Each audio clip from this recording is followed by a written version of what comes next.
Dios les bendiga, hermanos. Vamos a abrir nuestras Biblias en el libro de Apocalipsis.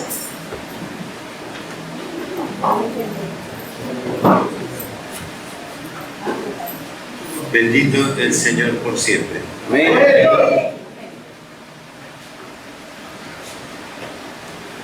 Apocalipsis 20. Amén. Amén. Versículo 11 al 15. Amén.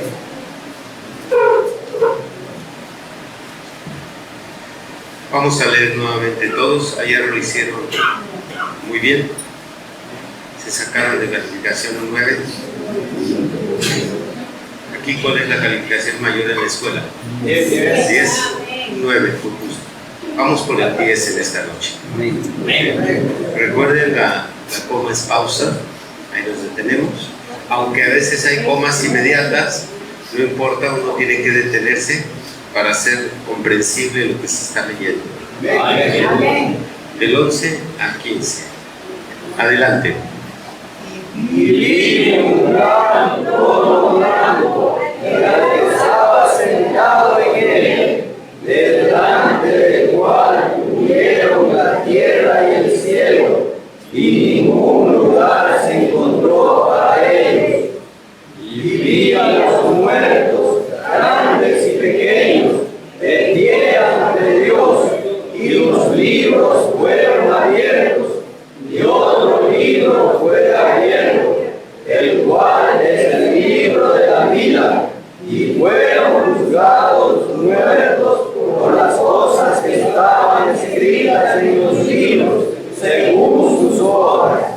Y el mar entregó los muertos que había en él, y la muerte y el Hades penetraron los muertos que había en ellos, y fueron juzgados cada uno según sus obras. Y la muerte y el Hades fueron lanzados al lago de fuego. Esta es la muerte segunda, y el que no se halló inscrito en el libro de la vida fue lanzado al lago de fuego. Amén. 9.5 es justo. 9.5. A ver si mañana sacamos el 10. Incline su rostro allí.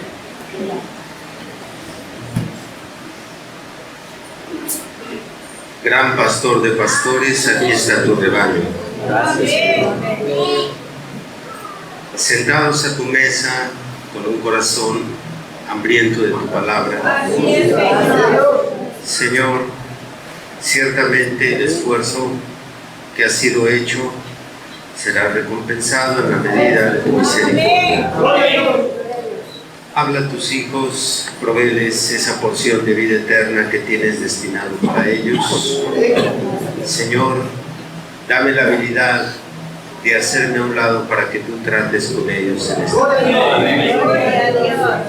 Queremos escuchar voz de Dios y no de hombres. Por lo tanto, Padre, te cedo este lugar. Te pido que ningún espíritu maligno les arrebate la bendición a tu pueblo. Y que al terminar esta reunión, nuestros corazones se regocijen por tus bondades, por aquella porción que tienes para nosotros. A ti la gloria y la honra por siempre. En el nombre de Jesucristo. Amén. Amén. Aleluya. Puede saludar a su hermano, pero esta vez le va a dar un abrazo, un fuerte abrazo a su hermana. Dígale, qué bueno que estás aquí, hermana.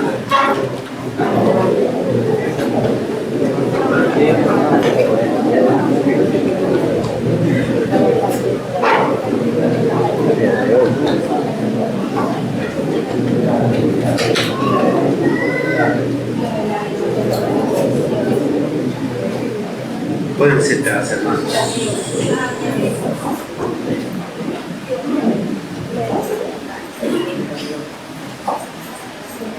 Santo el Señor. Amén.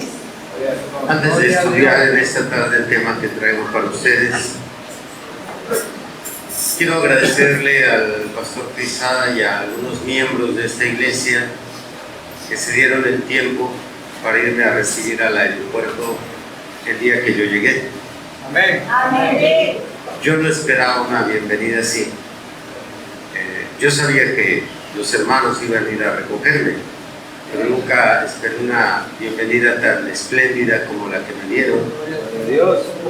Y yo tengo un problema de vista. Yo ya a una distancia de 2 metros ya veo muy borroso, no distingo. Por ejemplo, aquí a la primera banca, los caballeros, pues los puedo distinguir porque algunos de ellos en la mañana estuvieron en el culto. Pero ya se me ve la imagen muy borrosa. Así que cuando yo llegué al aeropuerto y encontré a muchos hermanos aplaudiendo, gritando con unos letreros, bienvenido, la primera impresión es que me quedé ahí estupefacto. Yo pensé que atrás de mí venía un político. Entonces yo todavía volteé y no vi a nadie, porque curiosamente yo fui el último que salí del avión. Fui el último en recoger mi maleta, el último en que se me revisaran mis papeles ahí en la aduana o en migración, perdón.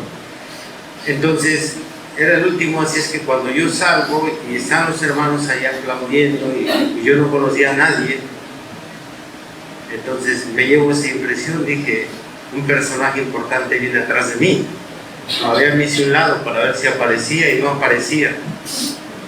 Dije, ¿a quién le estarán aplaudiendo estos? Ya hasta que me acerqué y dijeron, mi precioso hermano, dije, ¡ay, soy yo! Bueno, a recibir aplausos y bienvenida. Así es que, gracias, porque yo sé que hicieron un esfuerzo en ir hasta allá, preparar esa cartulina tan bonita. Quedó muy bien hecha. Sí, voy a aprovecharla para ver si la puedo vender por unos dólares. Quedó excelente el trabajo. Gracias, estoy contento con ustedes, hermanos. Y ahora viene una pequeña exhortación. Apenas el día de ayer a hoy me he dado cuenta que por ahí todavía andan algunos hermanos descuidando el orden que debemos de tener en nuestras iglesias del mensaje. Recuerden que el profeta nos enseñó, nos instruyó a que en la casa de Dios no debemos de estarnos levantando, saliendo, entrando. Tenemos que cuidar el orden de tal forma que el hermano dijo que se debe de oír cuando un alfiler caiga en la casa. Entonces, cuando ustedes vean a estos hermanos que se paran, que se levantan, que ya van, ya vienen, que se les olvidó alguna prenda, alguna libreta, ayúdenlos, exhórtenlos. El hermano, acuérdense que no se puede estar levantando, aunque sea aquí al lado, aunque sea afuera. Debemos de cuidar ese orden, porque si no, gradualmente empieza el enemigo a entrar aquí en la casa de Dios, y nosotros sabemos que las iglesias de la denominación, las iglesias evangélicas, sobresalen por ese desorden que hay allá adentro. Entonces, exhórtense unos a otros, son una familia grande y es más difícil tener el control cuando uno tiene una iglesia pequeña.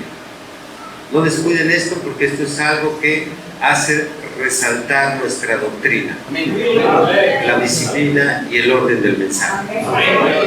¿Alaban a Dios? Muy bien. Bueno, hoy vamos a estudiar un poquito de doctrina. ¿A cuántos les gusta la doctrina? La doctrina es buena porque nos ayuda a fundamentar lo que creemos. Porque muchas personas afirman creer el Evangelio, aunque no pueden demostrar que el Evangelio está correcto. Yo hablaba, no recuerdo si fue en el Tamarindo, en Che Guevara, de hermanos que dicen conocer este mensaje y aceptar este mensaje, pero no pueden demostrar por la Biblia que la doctrina de este mensaje tiene sus fundamentos en la palabra de Dios. Y esto es por falta de doctrina. Una iglesia debe de tener doctrina para saber lo que ella cree, pero para saber por qué lo cree. ¿Qué escrituras respaldan que hay un profeta? ¿Qué escrituras respaldan que una mujer no se debe de cortar el cabello? A ver, ¿cuántas de ustedes, como es una clase de doctrina, vamos a estar haciendo algunas preguntas? ¿Cuántas de ustedes saben qué escritura les dice que no toquen su cabello? Levanten la mano quien sepa la escritura. No la busquen, ya la deben saber. Ninguna hermana, levántela bien, hermano. Una hermana nada más.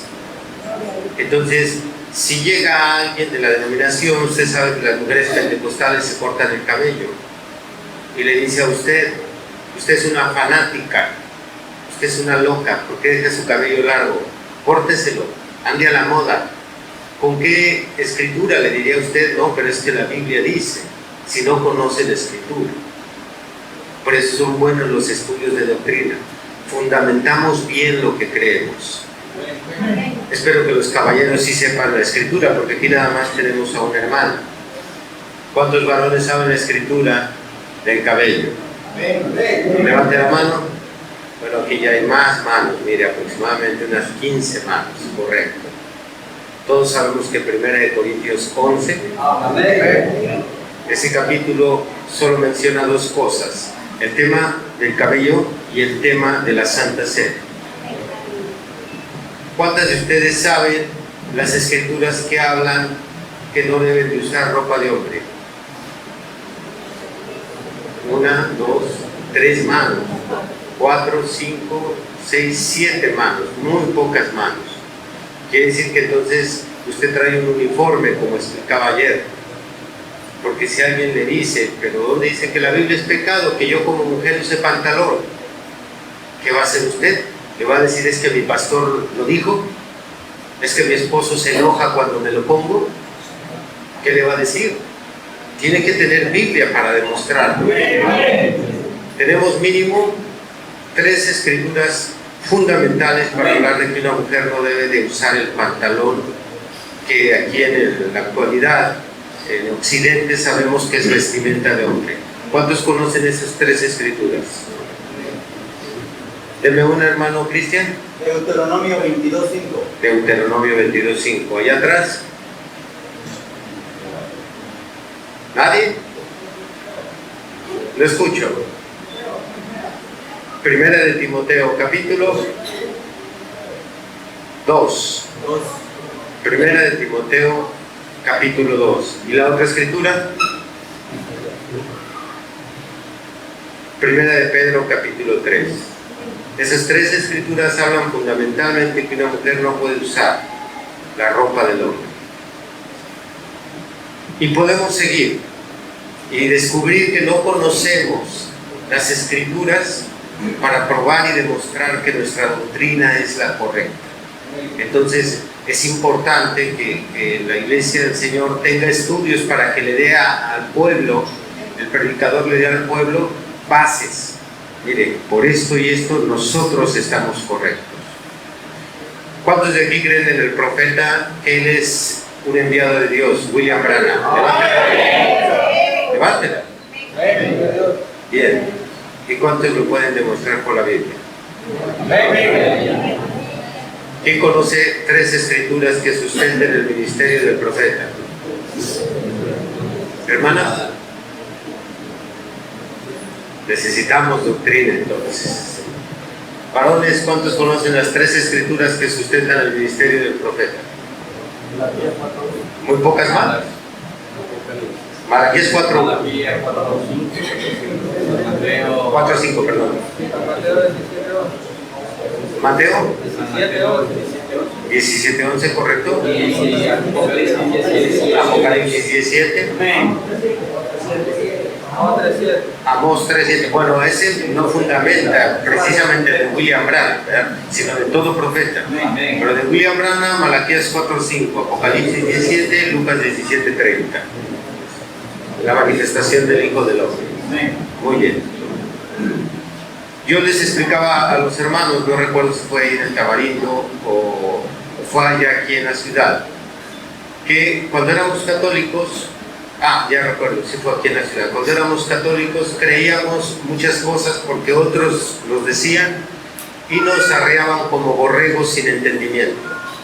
Y no debemos de ser así, debemos ser una iglesia de convicciones. Repitan, de convicciones. Una iglesia de convicciones es una iglesia que está convencida de lo que cree porque se lo demostraron. Y nosotros de igual forma tenemos que demostrarles a otros, y tiene que ser por convicción y no solo es que a mí me gusta esa iglesia, es que a mí me cae bien el pastor, es que yo me siento a gusto ahí, es que ahí me ayudan económicamente. No, tenemos que tener doctrinas de convicción. Y a mí me gusta instruir a mi iglesia cuando tocamos cualquier tema, darles las escrituras suficientes, explicarles detenidamente. Incluso en ocasiones puedo tardarme en un tema un mes, pero hasta que veo que la iglesia comprendió, que están seguros y que ellos pueden demostrarlo a otros.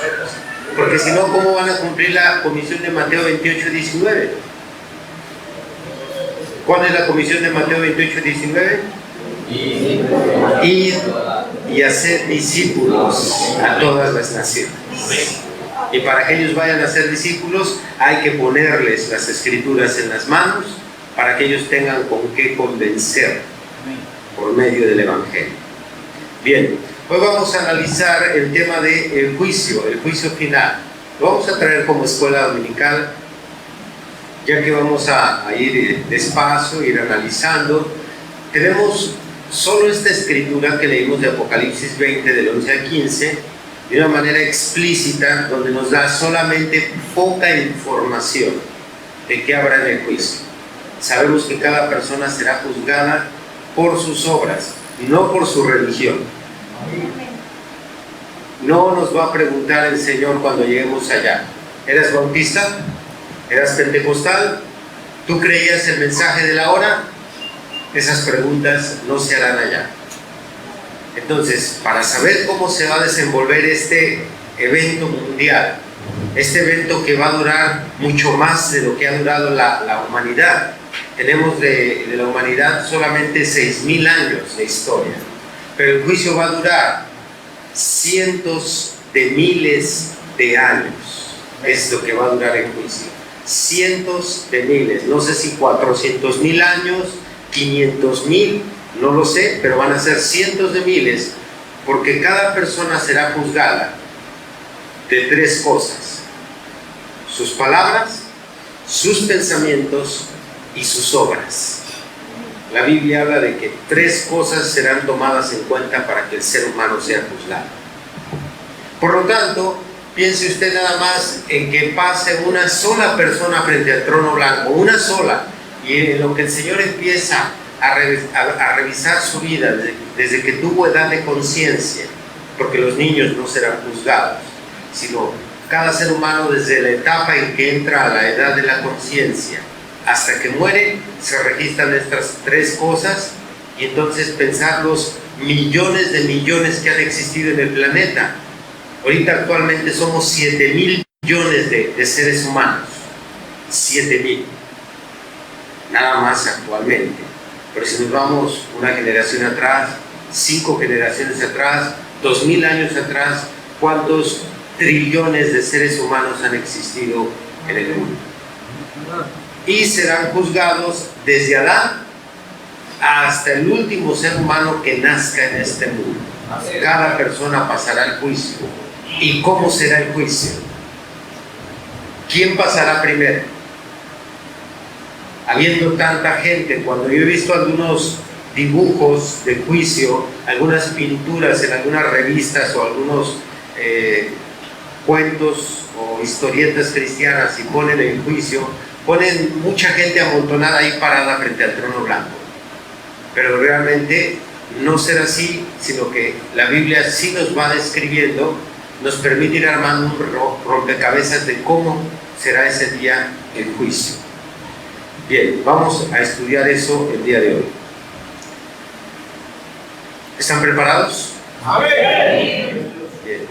Por ahí, si el hermano o la hermana empieza a cabecear, usted le va a dar un codazo santo, un codazo cristiano, para ayudar al hermano. El calor no ayuda aquí, una tortura. Yo pensé cuando era católico, en base a esa doctrina, que yo cuando muriera iba a ir al purgatorio. Ya después que me hice evangélico, ya descubrí que no iba a ir porque no existe. Pero ahora como evangélico digo, al llegar aquí a Ecuador, sí existe el purgatorio. Ya no aguanto, Señor, levántame la pena. Pero mi pena se acaba hasta la semana que entra, hermano. Bueno, bien, vamos entonces a analizar cómo se va a realizar el juicio, en qué orden. 3 cosas serán consideradas para organizar el juicio el día que todos los muertos se levanten de las tumbas, porque San Juan 5, verso 26 en adelante, 27, 28, por ahí dice: vendrá la hora cuando todos los que están en los sepulcros oirán la voz y se levantarán, unos para condenación, otros para vida eterna. Bien, tenemos... No me asusta, hermano.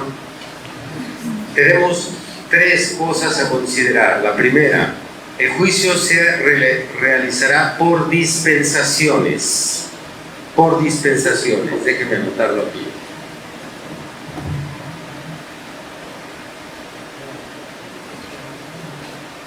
O un varón que venga y me ayude aquí a escribir, alguien que tenga una letra más o menos entendible.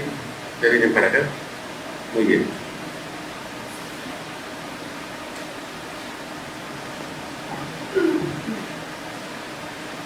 Por dispensaciones, y vamos a abrir Romanos capítulo 2 para demostrarlo.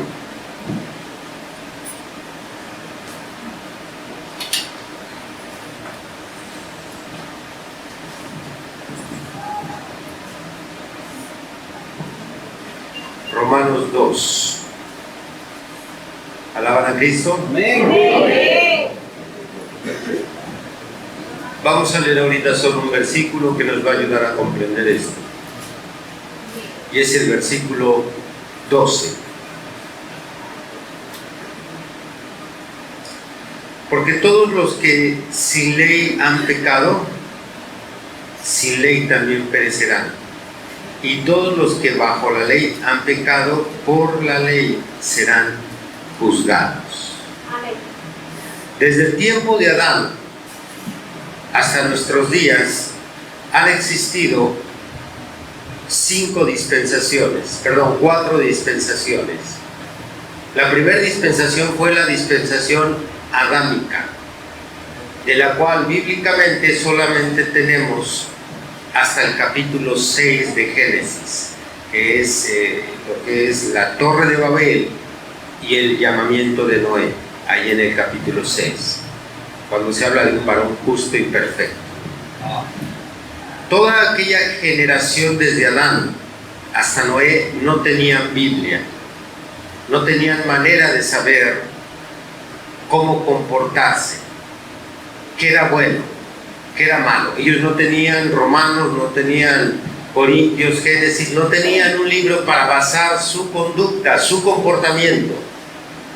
Entonces, ¿cómo sabían lo que era pecado y lo que no era pecado?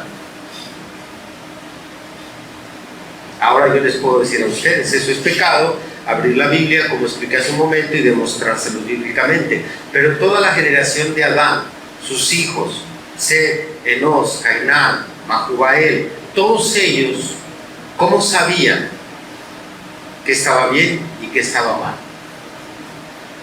Aquella dispensación adámica se conoce como la dispensación de la conciencia. La conciencia es una ley escrita en los corazones de los hombres. Hasta nuestros días, todavía nuestra conciencia, que es uno de los 5 sentidos del espíritu, la conciencia sirve para dictaminarnos lo bueno de lo malo.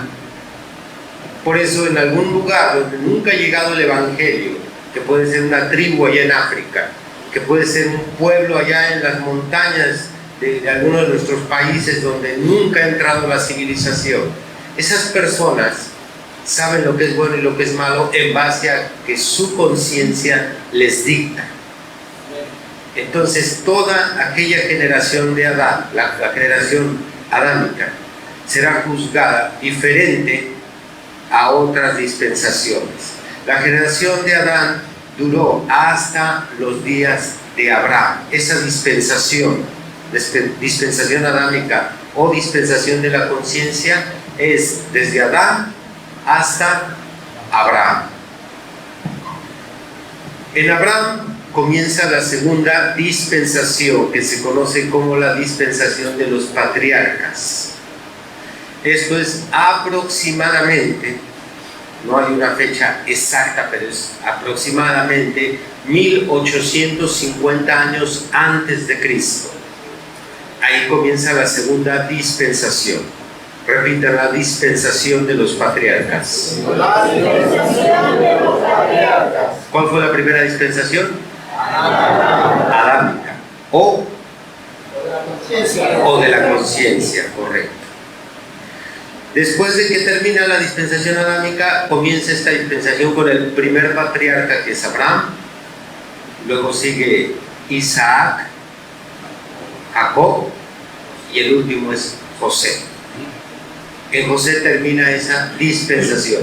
Y ellos no conocían lo correcto de lo incorrecto por la conciencia solamente, sino que se agregó un elemento importante: la revelación.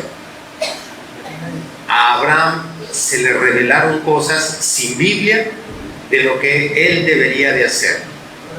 ¿Cómo sabía Abraham que para que él obtuviera el perdón tenía que sacrificar un cordero? ¿Cómo lo sabía? Si no había Biblia donde eso estaba escrito. Nosotros ahora tenemos el libro de Levítico, donde vienen todos los sacrificios. Comienza Levítico en el capítulo 1 hablando de que un holocausto se puede realizar con un animal ovejuno o vacuno, de estas dos familias. Y ahí viene la ley escrita de cómo se practicaba el ritual del holocausto: degollarlo, tomar la sangre, quemar el animal, sacarle los intestinos. Todo eso, antes de que fuera escrito, ya lo hacía Abraham, ya lo hacía Isaac, ya lo hacía Jacob. Pero ellos no tenían Biblia para leerlo, pero Dios se los revelaba directamente. ¿Alaban a Dios?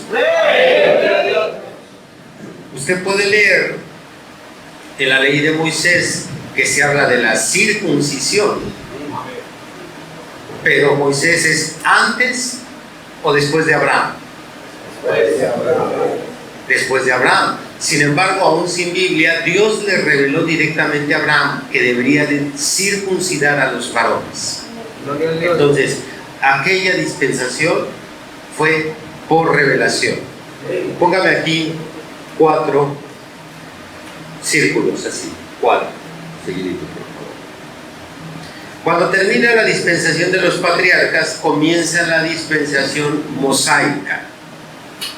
Entonces, ahora sí, por primera vez se plasma en un libro la voluntad de Dios. Ahora ya los hombres podían ir a lo que estaba escrito. Entonces comienza la frase más famosa del cristianismo, porque comienza desde los días de Moisés, citada por los profetas: escrito está. Escrito está.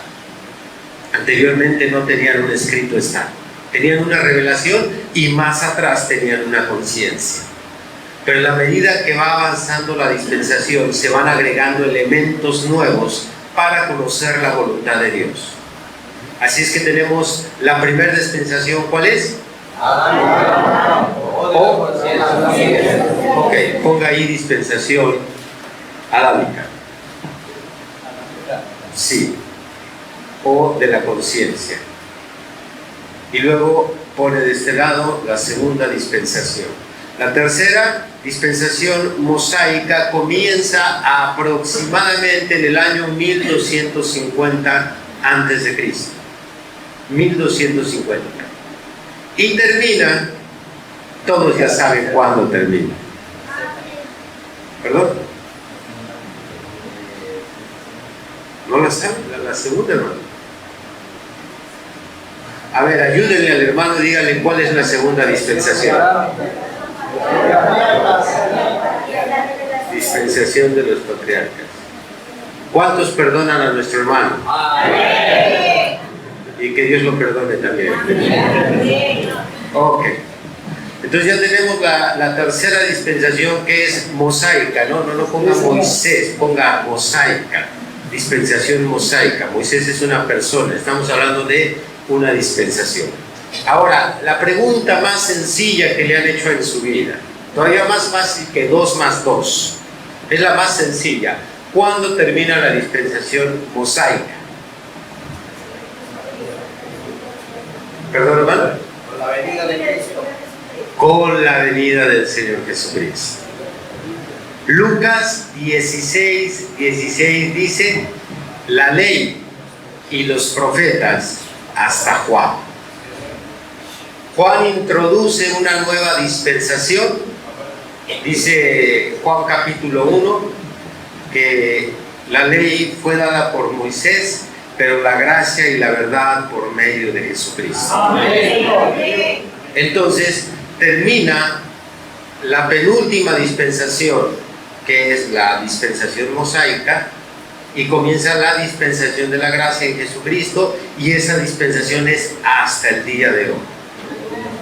Por lo tanto, si hacemos nosotros cuenta, somos la segunda dispensación más larga que ha existido, porque la primera dispensación tuvo un poquito más de 2000 años, que es desde Adán hasta Abraham, no hasta Noé, porque Noé, cuando entra al arca y comienza una nueva generación, todavía hay que ver la genealogía de sus hijos, que es Noé, Sem, Arfaxad, y usted va siguiendo esa genealogía y llega hasta Abraham.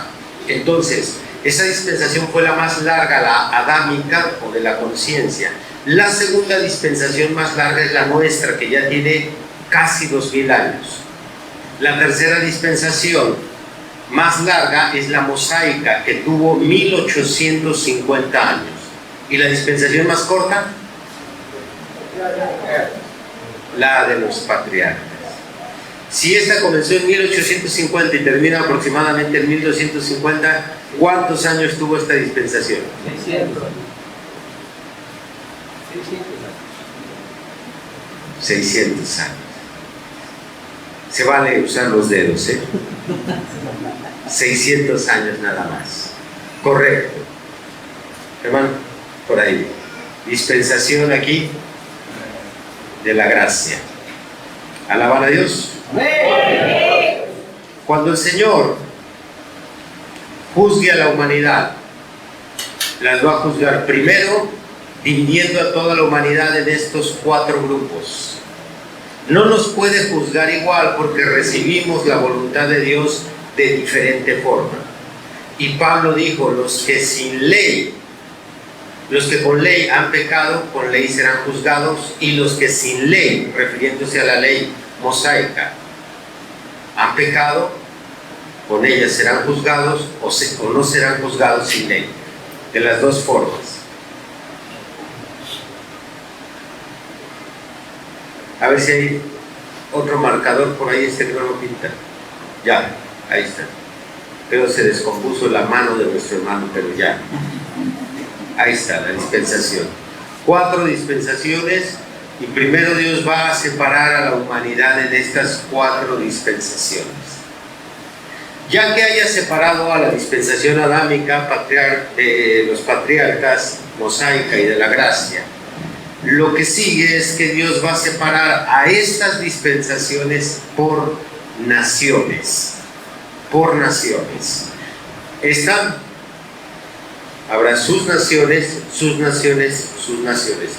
Obviamente, en cada una de estas no hubo la misma cantidad de naciones. Por ejemplo, cuando comienzan los patriarcas, aún los historiadores saben que la humanidad, la civilización comienza en Mesopotamia. Ahí comienza la civilización. Entonces eran mucho menos naciones que las que ahora tenemos. No existía la sobrepoblación. Así es que vamos a poner ahí un ejemplo, hermano. Vamos a poner aquí un pequeño árbol genealógico con 4 naciones. O no, más fácil, vamos a ponerlo aquí para traerlo a nuestros días. Pone así una línea, luego 4 ahí, 4 círculos. Bien, ahora para fundamentar, ya vimos que Pablo habla de los que serán juzgados con ley, los que serán juzgados sin ley. Amén. ¿En base a qué? A su conciencia. Solamente leímos el versículo 12, pero para todavía remachar el clavo vamos a leer más adelante del verso 12, allá en Romanos 2, para ya no buscar el pasaje de nuevo. Romanos 2. Dice en el versículo 12: porque todos los que sin ley han pecado, sin ley también perecerán. Y todos los que bajo la ley han pecado, por la ley serán juzgados. Porque no son los oidores de la ley, sino de la ley los justos ante Dios, sino los hacedores de la ley serán justificados. Porque cuando los gentiles que no tienen ley hacen por naturaleza lo que es de la ley, estos, aunque no tengan ley, son ley para sí mismos, mostrando la obra de la ley escrita en sus corazones, dando testimonio su conciencia y acusándoles o defendiéndoles sus razonamientos en el día en que Dios juzgará por Jesucristo los secretos de los hombres conforme a mi Evangelio. Indiscutible. Algunos serán juzgados con y otros sí. No habrá pretexto. Tenían una conciencia, tenían un corazón que en ese corazón estaba escrita esa ley, porque se les dictaba por medio de la conciencia: esto es bueno, esto es malo. Los patriarcas, ¿cómo sabían lo bueno de lo malo? Por revelación. ¿Y los de Moisés? Por la ley. ¿Y nosotros? Por la gracia. Tenemos también una ley que Pablo le llama en Romanos 7 ley espiritual. Muy bien. Pero ahora vamos a ver cómo cada una de estas dispensaciones será juzgada por naciones. Mateo 25. Mateo 25. Bendito el Señor por siempre. Gloria a Dios. Pónganse de pie.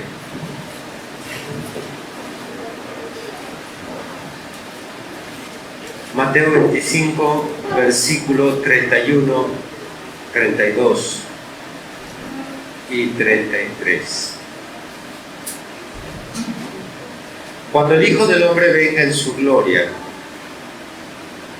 y todos los santos ángeles con él, entonces se sentará en su trono de gloria y serán reunidas delante de él todas las naciones. Amén. Y apartará los unos de los otros, como aparta el pastor las ovejas de los cabritos, y pondrá las ovejas a su derecha y los cabritos a su izquierda. Así es que una vez que se separen estas dispensaciones, va el Señor a apartar a los de México, a los de Ecuador, a los de Colombia, que nos vamos a volver a ver en el juicio. Sí, pero no estaremos revueltos, ahora sí, como dice el refrán: juntos, pero no revueltos, cada quien con su nación. Los rusos serán juzgados juntos, los americanos, todas las naciones. ¿En qué orden? ¿Quién pasará primero? ¿Alaban a Cristo? Pueden sentarse. ¿Por qué el Señor hará esta separación de naciones? Porque cada nación recibió una porción de luz diferente. No todas recibieron la misma cantidad de luz. Los que recibieron menos luz, Dios será más tolerante con ellos que los que recibieron más luz. Por ejemplo, Estados Unidos está vendida al infierno. Esa nación no tiene esperanza. En 1956, el profeta William Branham dijo las siguientes palabras: este año esta nación recibe o rechaza a Jesucristo. Porque en nuestra época fue la nación que recibió más luz al tener directamente entre ellos al candelero de la edad. Ahí fueron hechas las señales, los milagros, las maravillas. El mayor discernimiento se hizo en esa nación. Recibieron más luz, más oportunidad. Y entonces por esa cantidad de luz y en base a esa cantidad de luz van a ser juzgados. ¿Quién sigue de ahí? No sé si probablemente sea Colombia, Ecuador, Venezuela probablemente, porque Venezuela recibió el mensaje, fue la primera nación que recibió el mensaje después de Estados Unidos. Curiosamente el mensaje brincó México, estamos pegados nosotros con Estados Unidos, brincó México y llegó hasta Venezuela y todavía, para ser más exacto, Puerto Rico, de donde un hombre llamado Oscar Candelario, junto con William Soto Santiago, fue uno de los hombres que más divulgaron, extendieron y propagaron el mensaje aquí en Latinoamérica. También está Venezuela, y de ahí el Señor pondrá aquí, ponga aquí Estados Unidos, EUA. Porque ellos recibieron más luz. Entonces la Biblia dice, así está escrito, al que más se le da, más se le demandará. Cuando el Señor a un hombre le dio 5 denarios, él esperaba que le regresaran 5 denarios, pero al que le dio 2, esperaba que se le regresaran 2. Dios no es injusto. Si Él me da 5, Él espera que yo produzca otros 5. Si Él me da 2, Él espera que yo produzca 2. Estados Unidos. Y de este lado vamos a poner por un ejemplo, el que tiene el conocimiento exacto es Dios, probablemente sea Venezuela. Porque el Señor llevó a su profeta a otras naciones después de muchos años, pero sus primeros viajes fueron aquí en América, y luego de ahí el profeta ya viajó a la India, África, pero cada uno de estos países recibió una cantidad de luz determinada. Vamos a poner aquí, todavía no. Correcto. No hay marcadores. Ellos serán juzgados por no tener un marcador en el día del juicio. ¿Creen que Dios los perdone? ¿Quién sabe? Pero bueno, vamos a confiar que Dios los perdone. También otro punto a considerar, aparte de la cantidad de luz, ¿cuánto tiempo duró la luz en esa nación? Porque en algunos lugares la luz se extendió por más tiempo y en otros fue menos tiempo. Piense cuando el Señor llevó la luz a su propio pueblo, cumpliendo ahí en Mateo 4 la profecía de Isaías 42. Luz resplandecería al pueblo asentado en tinieblas. Cuando Jesús llevó su luz, Dios es un Dios muy estricto, muy ordenado, muy organizado. Hoy hablaba en la junta de los predicadores, de los pastores copastores, que Dios tiene un orden, tiene un programa y no hace las cosas de improviso. En México decimos, no se saca las cosas de la manga y a última hora esto se me ocurrió. Y Él tenía un tiempo destinado para Israel, para darles el mensaje de gracia, y destinó para ellos 3 años y medio de luz. Amén. Que es la primera mitad de la semana 70 de Daniel. Amén. Y Él le dijo a los apóstoles, Mateo 10, por camino de gentiles no vayáis, en aldea de samaritanos no entréis, sino id antes a las ovejas perdidas de la casa de Israel. Amén. Así es que era el tiempo de luz para esa nación, pero solo se les dieron 3 años y medio. ¿Por qué? Porque a veces se les había dado 1250 años de oportunidad mosaica. Ellos la rechazaron, entonces se vino la luz de la gracia a los gentiles. Nosotros somos más responsables que el judío, porque el judío solo tuvo 3 años y medio de evangelio. Nosotros hemos tenido casi 2000 años de evangelio. Quiere decir que estamos en más apretura si es que fallamos. Si fallamos, el castigo para usted, si usted falla, el castigo para usted va a ser más grande que para un judío. Por eso no podemos fallar. No debemos fallar, porque el tormento va a ser más grande. Ayúdanos, Señor. Amén. Ponga aquí para ilustrar Venezuela. Venezuela.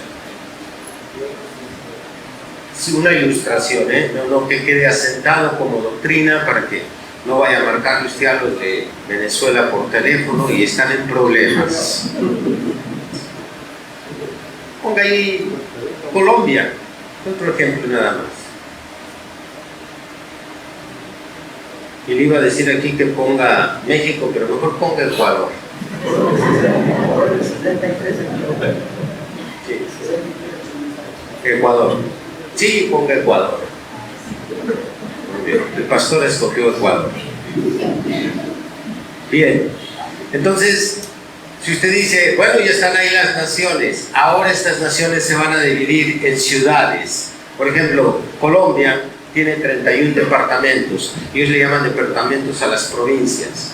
Entonces, de aquí todavía el Señor los separa por departamentos. Porque aunque la luz llegue a ese país, ahora Dios lo que va a considerar es que en cada ciudad, creo que le llaman provincias, cada provincia tiene una determinada cantidad de iglesias y una determinada cantidad de predicadores. Unas tienen más, otras tienen menos.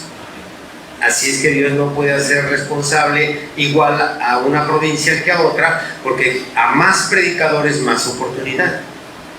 A menos predicadores, menos oportunidad. Entonces, aquí se divide. Pongo una pequeña división aquí. Colombia, ponga ahí otra pequeña división. Sí. Aquí en pequeño.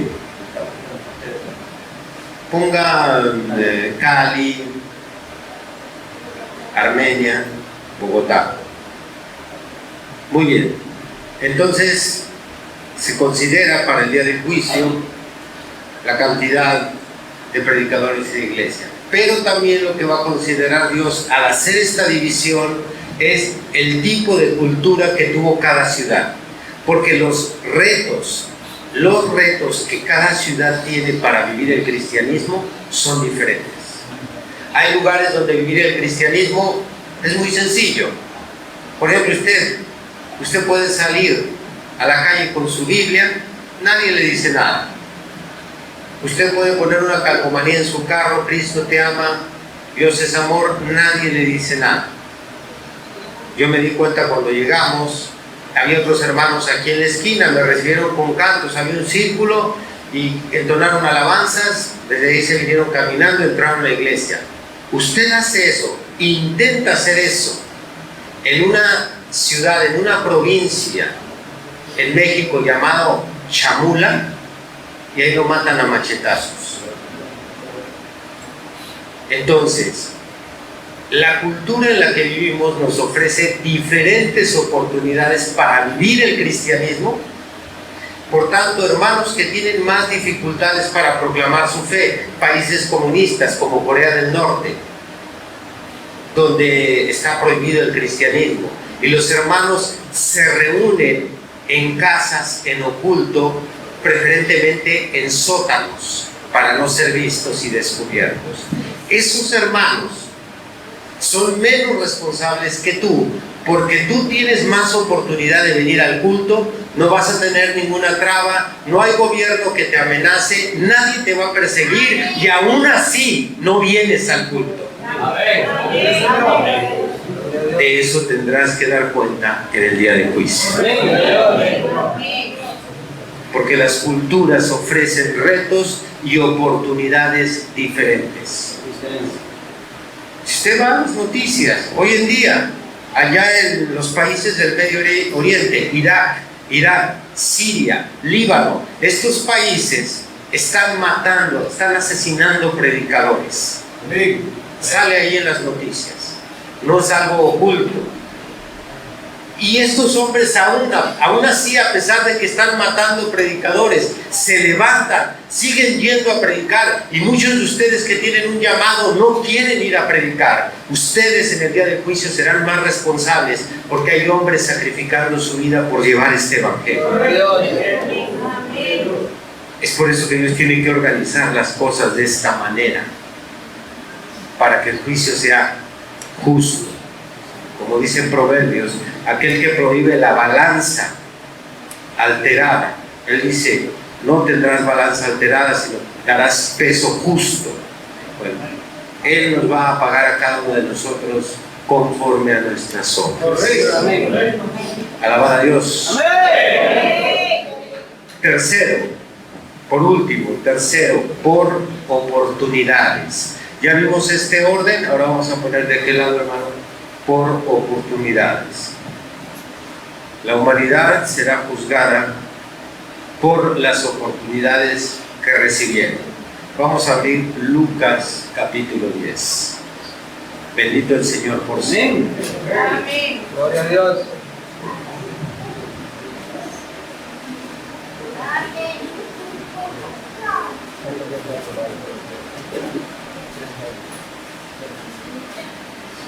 Lucas 10, versículo 10.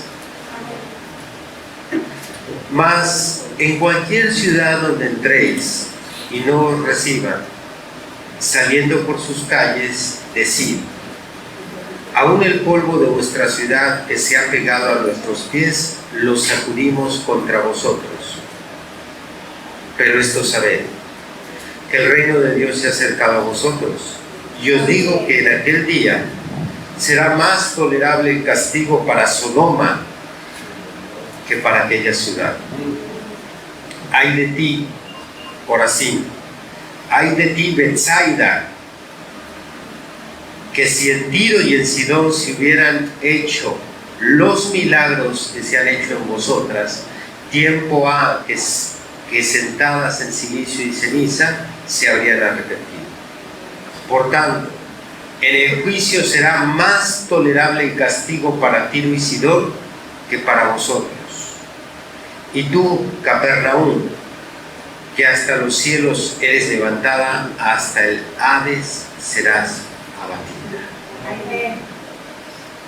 Es muy clara la razón por la cual el Señor tendrá más compasión.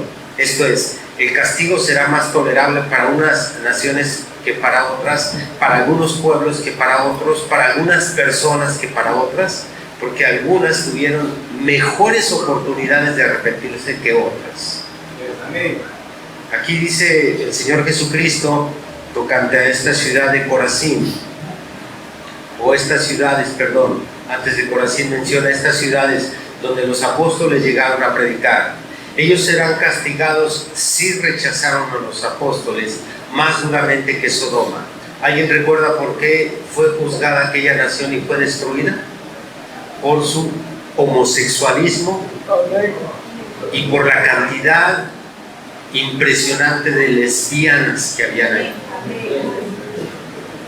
Dios no pudo aguantar tanto pecado y no quiso esperarse hasta el juicio, que las quemó aún antes de mandarlas al infierno. Pues dice Jesús, en cada ciudad donde haya llegado un predicador a dejar el evangelio y esta ciudad rechace mi evangelio, pues será su castigo más grande que para esos sodomitas.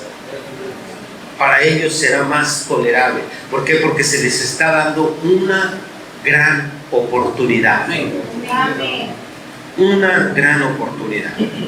Si pensamos en el orden de las oportunidades que cada ser humano, cada ciudad, cada iglesia, cada comunidad ha recibido, la primera nación que recibió la más grande oportunidad fue Israel, porque Israel fue escogida como nación completa.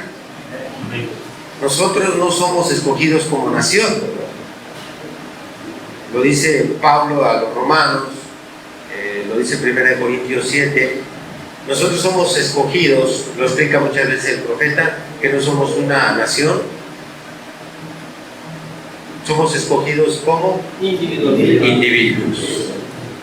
Ellos fueron escogidos como nación. Imagínense la oportunidad, el privilegio, que Dios dijera: yo escojo no a Israel, yo escojo a Ecuador completo, todo Ecuador es salvo. Oh, glorioso, no hay que hacer mucho. Así fue escogido Israel como nación. Por eso ellos tuvieron la más grande oportunidad: ser el pueblo amado de Dios. Amén. ¿La aprovecharon? No la aprovecharon. Más bien vemos a lo largo de la historia de los libros de Jueces, Reyes, Crónicas, Samuel, cómo constantemente esta nación se apartaba de su Dios. El libro de la apostasía del Antiguo Testamento es el libro de Jueces, es donde Israel se apartó más veces del Señor. Y es por eso que Dios constantemente los entregaba a sus enemigos. Pero ellos recibieron mayor oportunidad. Después de la nación de Israel, el siguiente grupo colectivo que recibió más oportunidad es la iglesia, el cristianismo. Ellos también tienen una gran oportunidad. Porque cuando hablamos de religiones, están los maometanos, musulmanes, aquellos que creen en Mahoma como profeta. Están los budistas, está la nueva era. Están aún dentro de los que creen en Cristo, están los católicos. De todos esos grupos colectivos espirituales, el más privilegiado es el cristianismo, o lo que llamamos los evangélicos. Ellos son más privilegiados. Porque Dios no juzgará a los budistas igual que a nosotros. Tendrá más tolerancia con ellos que con nosotros. A aquellos que decimos: no, estos están bien mal. Por ejemplo, los hindús, que creen que cada animal es un dios. El elefante es un dios, el mono es un dios.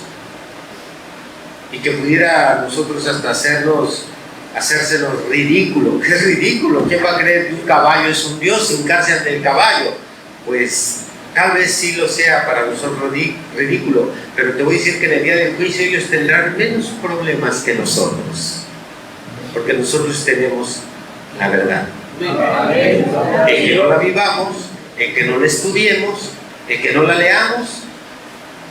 ¿Cómo puede juzgar Dios a un hindú que no conoció su ley, no vivió su ley?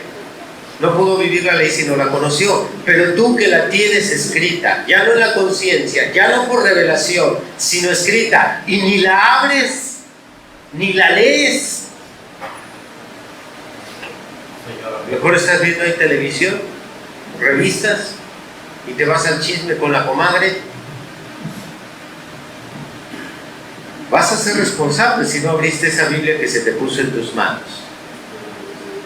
Porque también la Biblia pena la ignorancia. Y hay un mandamiento, es literalmente un mandamiento, no es una sugerencia de Jesús. Yo te sugiero, Él no dice: yo te sugiero que si tienes oportunidad leas mi palabra. No, Él dice: escudriñen las Escrituras.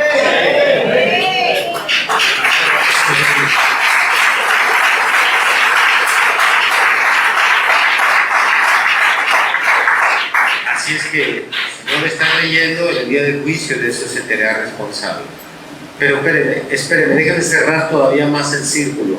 Estamos hablando de oportunidades, que es la última fase. Ya vimos dispensaciones, ya vimos aquí, ¿qué era esto?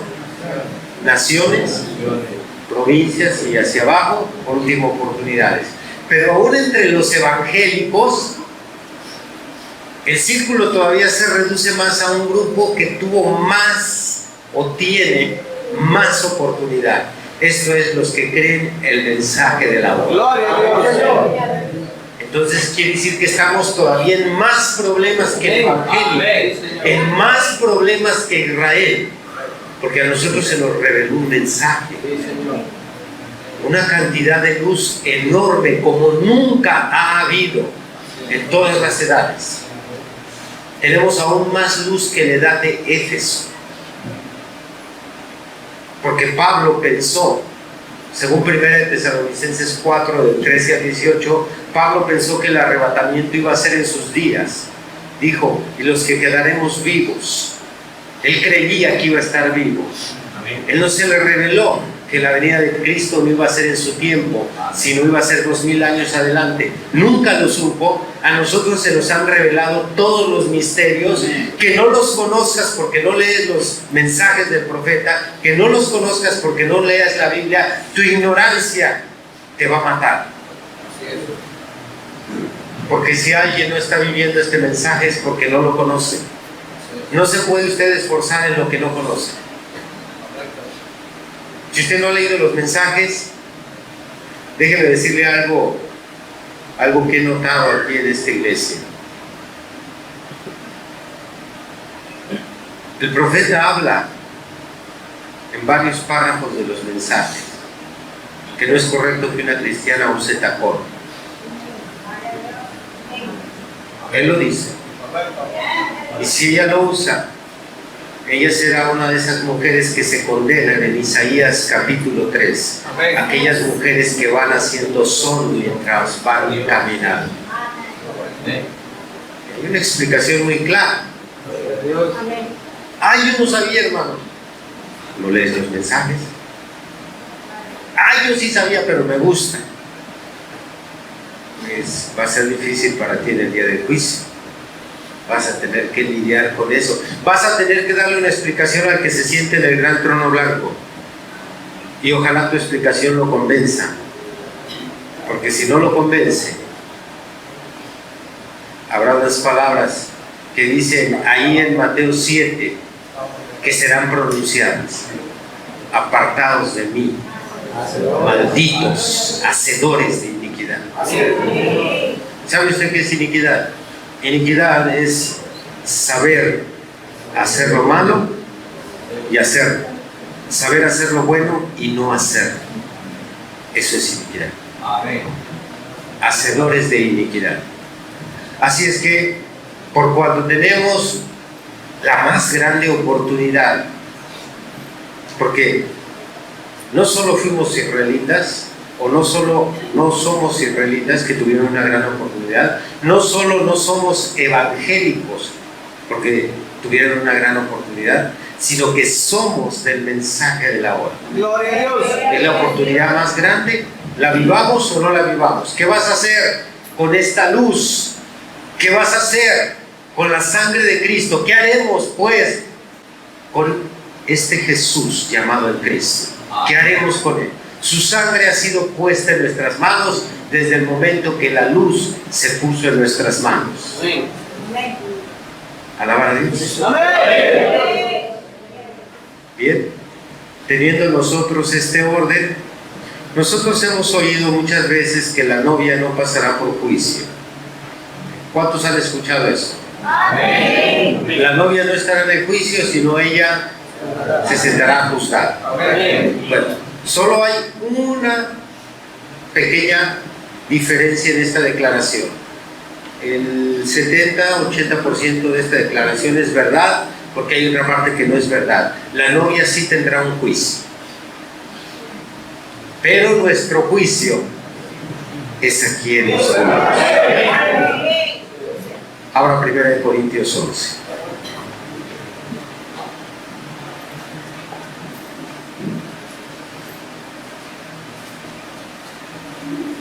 Bendito eres por siempre, Jesús. Amén. Santo el Señor. Amén.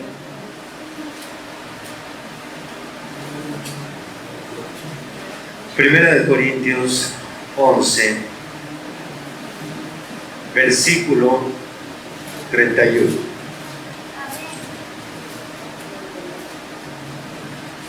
Si pues nos examinásemos a nosotros mismos, no seríamos juzgados. Mas siendo juzgados, somos castigados por el Señor para que no seamos condenados por el mundo. Entonces, en cada culto, el predicador se debe de encargar de que el púlpito sea un trono, un pequeño trono blanco, y juzgue el pecado de la iglesia. Y una vez que se juzgue el pecado en cada enseñanza, nos vamos a examinar. Y si nos examinamos y nos corregimos, dice Pablo, no seremos condenados con el mundo en aquel juicio que vendrá. En este juicio hay misericordia, en aquel no habrá misericordia, porque en aquel muchas hermanas que no quisieron vestirse correctamente, no quisieron obedecer a sus esposos, muchos hombres que no dirigieron, amaron a su familia y la protegieron. Ese día llorarán, se hincarán, suplicarán: Señor, perdóname, si me das una oportunidad lo haré bien. Ya no hay oportunidades. Es un juicio en aquel día sin misericordia. Juan lo describió en el Apocalipsis. Cuando vio ese trono, vio que salían truenos y relámpagos, igual que en el Sinaí. La ira de Dios es lo único que va a estar ahí. Juan vio al juez en Apocalipsis 1, cuando lo describe, dice que sus ojos eran llama de fuego. Juicio sin misericordia. Ahorita el predicador debe de juzgar a su iglesia. No se vistan así. No estén viendo programas del mundo. No escuchen música del pecado. Perdonen a sus ofensores. Arrepiéntanse. Enderecen su conducta. Tengan una relación íntima con su pareja, sana y limpia. Debe de estar saliendo constantemente juicio para que se condene el pecado y no seamos condenados nosotros, sino el pecado en nosotros. Y al examinarnos y arrepentirnos, Dios nos perdonará y llegaremos allá preparados, pero ya no para ser juzgados, porque ya fuimos juzgados aquí en la tierra. Alabar a Dios. Qué lindo es nuestro Señor. Gloria a Dios. Nos da un juicio especial para nosotros. Pero aprovechémoslo, porque si no lo aprovechamos, vamos a pasar allá con el montón. El Señor nos va a decir: tú hipócrita, vente para acá, que yo soy la novia. ¿Cómo nos encanta este mensaje decir eso? Somos la novia. Se oye bien bonito. A ver, levante la mano el que sea de la novia. Gloria a Dios.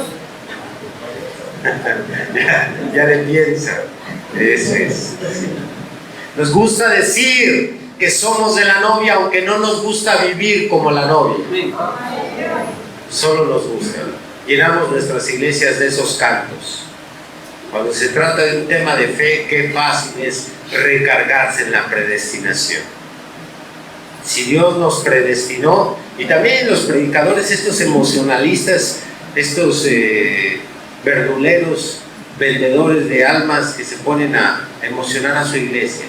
Si somos predestinados, somos predestinados, y todos, amén, aunque sean viles diablos. No, nosotros no somos predestinados, ni ustedes lo son si no están viviendo la palabra, porque la novia fue predestinada no solo a ser novia, fue predestinada a vivir en santidad.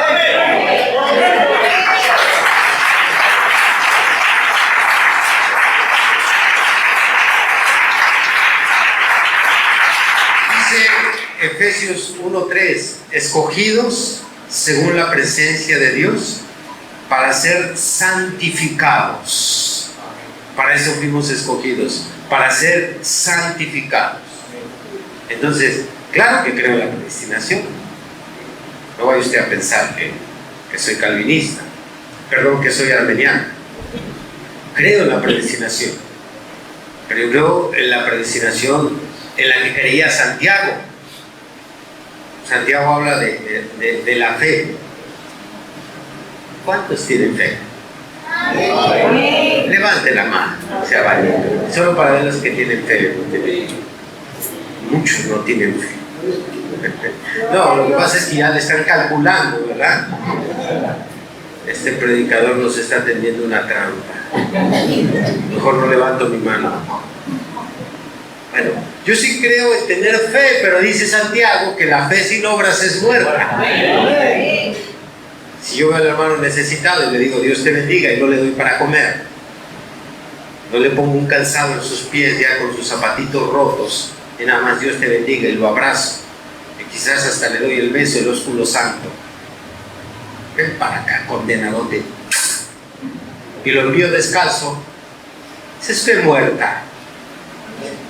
Nuestra fe se va a revelar, va a ser mostrada al mundo por medio de nuestras buenas obras, por medio de un buen testimonio. Bien, hermanos, ya no los quiero castigar más porque a lo mejor les robo el sueño en esta noche. Pónganse de pie. ¿Cuántos alaban a Cristo? Bien, ya tiene usted ahora fundamentos para poder explicar el juicio. Ya tiene una comprensión cómo se realizará y ya puede ayudar a otros a entender lo importante que es vivir la luz que tenemos, aprovechar la oportunidad que Dios nos ha dado para que no seamos condenados con el mundo. Amén. Incline su rostro.